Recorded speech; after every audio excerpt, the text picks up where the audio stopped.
Welcome back, Deep Divers. Today we're taking a look at one of the most influential figures in Christian history, Augustine of Hippo. A fascinating figure. But we're not focusing on his theology today. We're diving into Augustine, the communicator. The master of rhetoric? Yeah. And to guide our deep dive, we've got excerpts from an article, Redeeming Rhetoric, Augustine's use of rhetoric in his preaching ministry. Catchy rad. Definitely grabs your attention. Now, I know what you might be thinking, Augustine, the devout Christian. What's he got to do with rhetoric? The art of persuasion. It's a good question. Yeah. And it's exactly what makes this deep dive so interesting. Right. Because Augustine's story kind of flips the script on how we usually think about faith and, well, persuasion. He wasn't some, stuffy scholar locked away in a monastery, Right. He was very much a product of Roman society where rhetoric was everything. The ultimate power move. It really was. Imagine being a social media influencer today. Oh, I get it. Only with togas and scrolls instead of smartphones. So basically, Augustine's childhood was Rhetoric 101. And it wasn't just something he studied, he excelled at it. Oh, yeah. As a teenager, Augustine won this huge rhetoric competition. Huge. Like, how huge? We're talking judged by a top Roman official, the kind of win that could make your career. Wow. A serious stepping stone. And it did launch his career. Augustine landed a prestigious teaching position in Milan, the heart of the Roman Empire. He was at the top of his game, but then he converts to Christianity. Talk about a plot twist. Okay, so now he's this, devout Christian. You'd think he'd ditch rhetoric completely, right? Yeah. Too flashy, too focused on the power of words, not the power of faith. You'd think so, wouldn't you? But that's not what happened. Not at all. Nope. Augustine saw something different in rhetoric. He saw it as a tool, a way to connect with people on a deeper level, and, most importantly, make that gospel message come alive. So he becomes a bishop, leads the church, but he never stops being a communicator. Never. And I think it's important to paint a picture for our listeners. Preaching in Augustine's time wasn't like what we might picture today. Oh, not even close. Right. Imagine a packed basilica, people shouting, clapping, maybe even weeping during the sermon. This wasn't some quiet, contemplative Sunday service. No way. Think high energy, high emotion. It was an event. Like a theatrical performance almost. Exactly. So Augustine knew he had to capture people's attention, make them feel something. And here's the thing, he also believed that the Bible's power didn't need any fancy rhetorical tricks. Right. It was the word of God, inherently powerful on its own. So how do you reconcile those two seemingly conflicting ideas? That tension, that's the heart of redeeming rhetoric. Yeah. It's about harnessing the power of language, not for manipulation or self-promotion, but to really illuminate the truth of Scripture. And for Augustine, this wasn't just some, abstract idea. He walked the walk, especially in his sermons. Oh, absolutely. So give us a taste. What kind of rhetorical moves did Augustine the preacher actually make? Well, one of his go-to techniques was the vivid analogy. Super effective in a culture that was really steeped in visual imagery. So like painting a picture with words. Exactly. For instance, he'd compare wealthy people who were, clinging to their riches, to these heavy sacks, valuable, sure, but so burdensome. And then he'd contrast them with, say, the prideful, likening them to empty sacks. All puffed up, but ultimately worthless. Bam. Powerful, relatable imagery. The kind of imagery that sticks with you. That's the idea. I like it. What else? Well, another tool in Augustine's rhetorical arsenal was repetition. He knew that to really drive a point home, you sometimes got to say it more than once, especially in an environment where people could be, distracted. It's like building anticipation, bringing the audience in as active participants. Absolutely. Okay, so this wasn't just about eloquence for eloquence's sake. This was about using these techniques strategically to, make that gospel message come alive. Precisely. And it leads us to a fascinating aspect of Augustine's work, his preaching manual, so to speak. A preaching manual. Well, towards the end of his life, Augustine wrote Book 4 of On Christian Doctrine. And it's basically offering guidance for preachers. Okay. But this wasn't just a technical manual, was it? Just doling out rhetorical tricks. No, it was much deeper than that. He was exploring how to understand human motivation, how to move hearts and minds, almost like a precursor to modern psychology, Recognizing that persuasion goes beyond just logic and argumentation. Exactly. It requires this deep understanding of the human condition. I see. So Augustine, the rhetoric superstar, becomes this devout Christian, and he doesn't abandon his skills. He redeems them uses them to share this gospel message in a way that really resonates with people. That's a great way to put it. And this raises a question for me. If Augustine thought the Bible was inherently powerful, why bother with all the rhetorical flourishes? That's the million-dollar question. It is. Yeah. Was he worried that, people wouldn't be interested otherwise? That's a great point. And it really gets at the heart of Augustine's struggle with rhetoric, because he recognized its potential for misuse. How so? Well, it can easily be used for, prideful displays or to twist the truth. He was very aware of that.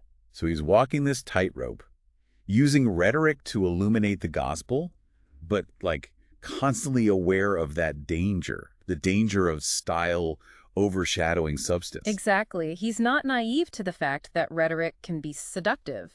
It can be used to manipulate rather than enlighten. And this tension between the power of rhetoric and the purity of the message, that's something he grapples with throughout his life. It's fascinating, isn't it, this internal struggle playing out in his sermons. So we've talked about analogies, repetition, but what other techniques did he use? Oh, he had a whole toolbox. Augustine was a master of crafting word pictures. Word pictures. Vivid descriptions that would almost transport his audience. Oh, you can see it happening. Exactly. For example, he once described a circus fan who was so enthralled by the spectacle that they forgot themselves entirely, and then he compared that to how we should be with God. Completely absorbed. Wow. Right. And he also didn't shy away from using techniques like antithesis, contrasting two opposing ideas to, highlight a profound point. Oh, I like that. Do you have an example? Sure. One of his most famous examples involves juxtaposing Christ's divine nature with his humble birth. This contrast, this tension, it emphasizes the wonder and paradox of the incarnation. Okay, that's a good one. Right. So you can see he's not just trying to entertain his audience with fancy language. He's using these rhetorical devices to make them think, to make them feel, to make them see the gospel in a new light. It's like he's saying, hey, this stuff matters, and I'm going to use every tool I have to make you understand why. And that's the key takeaway from Augustine's approach to rhetoric. Yeah. It's not about showing off or winning arguments, right? It's about connecting with people on this deep level and illuminating truth. Exactly, in a way that resonates with both the heart and mind. It sounds like he had an amazing ability to make complex ideas accessible and engaging. He did. But Augustine wasn't, born a master communicator, was he? How did he develop these skills? That's a great question. It's interesting because Augustine, in his Confessions, actually talks about an instance where he spontaneously came up with this brilliant analogy from the gladiatorial games. Wow. While he was teaching his students. So it seems like even as a teenager, he had this natural knack for weaving words in this compelling way. So maybe it was a combination of natural talent and relentless practice, like a musician who has this gift but still spends hours honing their craft. That's a great analogy. Thanks. And remember, Augustine was living in a world where oratory was highly valued. It was woven into the fabric of society. Yeah. So he had tons of opportunities to practice and refine his skills from a young age. It makes you wonder how much of our communication skills are innate versus learned, nature versus nurture. Yeah, that's a question that's been debated for centuries. Right. But in Augustine's case, it does seem like he had a natural inclination towards language and this passion for communication that was further nurtured by the culture he was living in. And this brings us back to Augustine's sermons. Okay. We're talking about a time when sermons could easily go on for an hour or more. How on earth did he keep people engaged for that long? Well, one of his secrets was his ability to meet his listeners where they were. He didn't talk down to them or use, overly complex language. He made it relatable. Exactly. He spoke in a way that was engaging, often drawing on everyday life and hippo to illustrate his points. So even though he was a bishop, this, figure of authority, his sermons felt more like a conversation with the people. Precisely. He was known for using colloquial language, the language of the everyday person, rather than that formal language of scholars. He wanted to make sure everyone understood. Exactly, regardless of their background. It's a great reminder that effective communication isn't about showing off your vocabulary. It's about making a genuine connection with your audience. Couldn't agree more. And this is evident in the way Augustine used such a wide range of rhetorical devices to, bring the scriptures to life. Oh, absolutely. We already talked about analogies, word pictures, repetition. Yeah. But what are some other techniques he used? Well, Augustine was a master of using metaphors, comparing one thing to another to create, a deeper understanding. For instance, he once likened life to a road that everyone travels. Okay. And he portrayed the Word of God as an adversary. An adversary. Why an adversary? Well, because it often challenges us, right, to change, to do things that Right. go against our natural inclinations. That's a powerful way to frame it. It is. He also employed similes, directly comparing two things using like or as. I see, I see. For example, he compared the Ten Commandments to a 10-stringed harp. Okay. And he even jokingly referred to himself as a pop singer about to perform for his congregation. He sounds fun. He did have a sense of humor. It shows that, like, touch of humor and humility. That probably helped endear him to his listeners. I'm sure it did. And remember, Augustine was preaching in a time and place where people were much more outwardly expressive during sermons. They would, clap, cheer, even cry openly. It must have been quite a scene. Oh, it was. Right. And Augustine often interacted with these responses, sometimes even like playfully chiding his audience or teasing them a bit. Oh, he sounds like he was really good at reading the room. Yeah. Sensing the energy and adjusting his approach. Exactly. He wasn't just delivering a prepared speech. He was actively engaging with his audience, creating this shared experience. This makes me wonder about his preparation process. If he wasn't, relying on a manuscript or a strict outline, how did he prepare for these lengthy sermons? It's a good question. It seems that prayer played a central role. Prayer. Yeah, he believed that true eloquence came from this deep connection with God. I see. He emphasized being a person of prayer before being a speaker of words. So instead of spending hours crafting the perfect wording, he was focused on aligning his heart and mind with God's message. Precisely. He believed that God, who sees the hearts of all people, would guide him in knowing what to say and how to say it to best reach his audience. It's a powerful reminder that sometimes the most impactful messages come from a place of, sincere prayer and a willingness to let go of our own agendas. Absolutely. And this brings us back to Augustine's complex relationship with rhetoric, Okay. because he recognized its power, both for good and for ill. Right. He saw how easily it could be used for manipulation or self-promotion, which is something he deeply cautioned against. He did. He even went so far as to say that teaching the rules of eloquence to fools is like putting weapons in the hands of madmen. Wow. A powerful image It is. that underscores the potential danger of eloquence without wisdom. So despite his mastery of rhetoric, Augustine approached it with this sense of caution and a deep understanding of its potential pitfalls. He did. But this doesn't mean he rejected rhetoric outright. He believed that when grounded in truth and used for the right purposes, eloquence could be a powerful tool for communicating God's message. It seems like he saw it as this way to, bridge the gap between the profound truths of Scripture and the hearts and minds of his listeners. Exactly. He believed that eloquence, when used well, could enhance understanding, keep listeners engaged, and ultimately move them to action. So it's not about shunning eloquence, but rather about using it responsibly, ethically. Absolutely. And Augustine's own sermons stand as a testament to this belief. Right. He skillfully employed a wide range of these rhetorical devices, not to show off his skills, but to make the message of the gospel clear, compelling, and ultimately transformative. His approach to rhetoric, then, is incredibly relevant for us today, especially in a world, saturated with information and these competing messages. It's more relevant than ever. More relevant than ever. It really is. I mean, think about it. Our inboxes are overflowing. Our social media feeds are endless. And everyone's trying to sell us something or convince us of something. It's exhausting. And it's easy to just tune out, become numb to all the noise. But Augustine was dealing with a similar challenge, just in a different form. Remember those packed basilicas? Imagine the distractions, people coming and going, kids fidgeting, the heat, the smells. He had to cut through all of that to capture his audience's attention. So how did he do it? What were his secrets for making the gospel message, resonate in such a chaotic environment? Well, one key element was his focus on the emotional core of the message. He didn't just preach dry doctrine. He wanted people to feel the weight of the words, to connect with them on a visceral level. And he wasn't afraid to use his own experiences, his own struggles to make that connection. So he was vulnerable, letting people see his humanity, his own journey of faith. That's so powerful, especially coming from a figure of authority. Exactly. And he wasn't afraid to use humor either. Remember that simile about being a pop singer?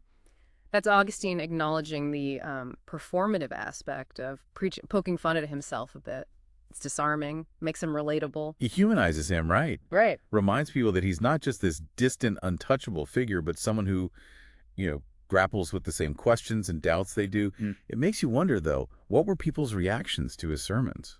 Did they always agree with him? Oh, not at all. Augustine lived in a time of intense theological debate, and he wasn't shy about engaging with opposing viewpoints. In fact, many of his sermons were direct responses to criticisms or challenges from other thinkers or groups. So these sermons weren't just one-sided pronouncements. He was actively engaging in dialogue, even debate with his audience. Precisely, and this brings us to another fascinating aspect of Augustine's preaching, the way he interacted with his audience's responses. Remember, people were much more outwardly expressive back then. They'd clap, shout, cry, and Augustine wouldn't just ignore those reactions. He'd incorporate them into his sermons sometimes even, playfully chiding the audience or teasing them a bit. He was a master of reading the room, sensing the energy, and adjusting his approach on the fly. Absolutely. And this ability to connect with his audience on an emotional level, to respond to their cues, that's a crucial element of effective communication, whether you're preaching in a basilica or giving a presentation in a boardroom.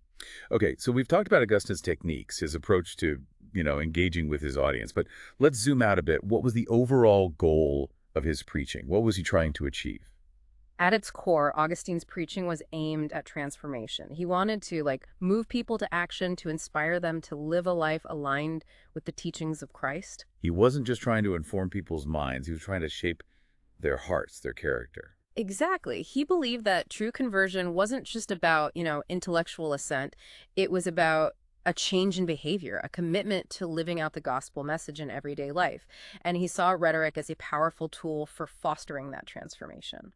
But how did he measure success? Was it about the number of converts he gained or the applause he received? That's a great question, and it gets to the heart of Augustine's complex relationship with rhetoric, because he was very aware of the temptation to use eloquence for, self-promotion or to manipulate people's emotions for personal gain. So he had to constantly check himself, make sure his motives were pure, Yeah. that he wasn't letting the power of language corrupt his message or his purpose. Exactly, and this is where his emphasis on prayer comes. And Augustine believed that true eloquence flowed from this deep connection with God, a surrender to a higher purpose. He emphasized the importance of being a person of prayer before being a speaker of words. So it wasn't just about mastering the techniques of rhetoric. It was about, aligning your heart and mind with God's will, allowing the message to flow through you rather than trying to force it. Precisely, and this humility, this recognition that he was a vessel for a message that, transcended his own ego, that's part of what made Augustine such a compelling communicator. It's interesting to think about how that translates to, modern communication in a world where everyone's clamoring to be heard, where personal branding and self-promotion are often seen as the, keys to success. Augustine's approach feels almost radical. It is radical. It's a call to step back from our own agendas, to consider the deeper purpose behind our communication, and to let truth, not ego, be our guide. But let's be real. Augustine was a brilliant mind steeped in rhetoric from childhood. Most of us don't have that kind of background. Can we really learn anything from his approach? Absolutely. While Augustine was, a master of rhetoric, the core principles he emphasized are universally applicable. Clarity of message, empathy for the audience, authenticity of voice, and a commitment to truth over manipulation.